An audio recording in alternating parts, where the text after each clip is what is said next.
Bonsoir à tous. Nous tenons tout d'abord à vous remercier pour votre présence à cette e-conférence.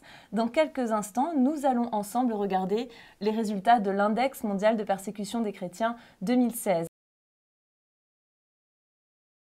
Michel, vous connaissez donc bien les tendances de cet index. Comment qualifieriez-vous l'année qui vient de se dérouler pour la situation des chrétiens dans le monde? Oui, Clem, cette année, nous avons appelé 2015 l'année du débordement.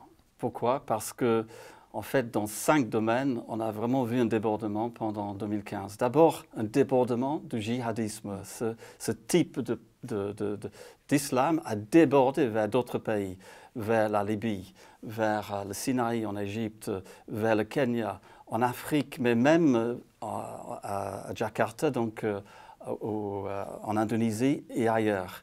Et ce n'est pas que le djihadisme nous intéresse, mais sous ce régime, il y a un type de persécution qui a changé et donc c'est un débordement. Et puis le résultat de ça, c'est un débordement de réfugiés. Et ça, on l'a constaté ici en Europe, mais ce n'est pas que du Moyen-Orient. Il y a des réfugiés qui partent d'autres pays, de l'Érythrée en Afrique, au Nigeria, même du Pakistan vers d'autres pays. Donc les chrétiens sont chassés de chez eux. Et ça, c'est un deuxième débordement. Et puis ensuite, il y a un débordement de réactions de la part de certains pays face à l'extrémisme qui fait qu'ils réagissent contre les chrétiens et c'est les chrétiens qui paient le prix.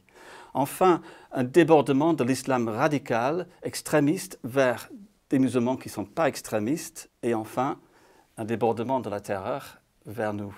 Et donc, pour nous, c'était l'année du débordement.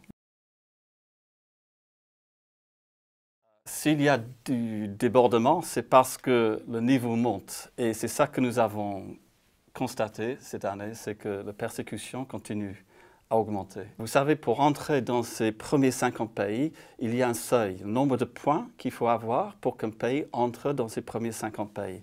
Cette année, de nouveau, le seuil a augmenté de 4 points. Sur 2 ans, ça fait 7 points. Donc, ça veut dire qu'en général, la persécution augmente partout dans ces 50 pays.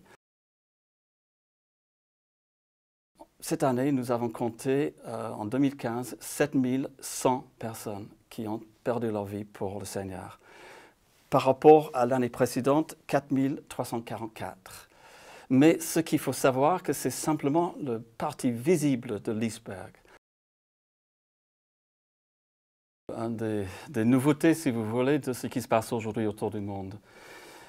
Imaginez, dans le monde musulman, par exemple, dans le passé, il y avait une certaine tolérance vis-à-vis de l'Église.